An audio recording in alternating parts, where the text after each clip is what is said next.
Here at the corner of Pennsylvania and North Avenue, epicenter of protests in Baltimore City, people celebrate in the streets for the first time since 25-year-old Freddie Gray was killed. The city's attorney general announced that charges will be brought against the officers involved in the man's death. It will make it better, and I feel like hopefully, especially for the younger people, they got to have something to look forward to. The announcement has come to a degree tensions in a city that has been occupied by the Maryland State National Guard for a week. Meanwhile, the killing of Gray has united many people in the city and has even brought members of the city's major rival gangs together. Now this brother is my brother. He's not a thug. This brother is my brother. He's not just a blood. This brother is my brother. Black. All these guys right here, I know them. And I came together, and we gonna do this thing together.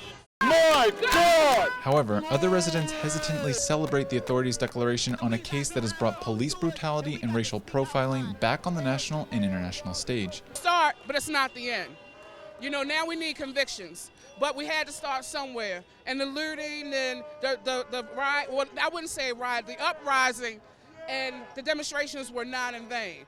It was at 11 a.m. on Friday that Marilyn Mosby, the city's chief prosecutor, declared that Freddie Gray was a victim of homicide and that 6 officers involved in his arrest would face a slew of charges. Is being charged with second-degree depraved heart murder, involuntary manslaughter, second-degree negligent assault, manslaughter by vehicle by means of gross negligence, manslaughter by vehicle by means of criminal negligence, misconduct in office for failure to secure a prisoner, failure to render aid.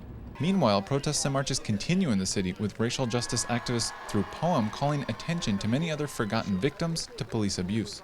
Segmented, cementing women to the corners of adversity to struggle in pain silently. See, there is no question. Do Black lives matter? Yes.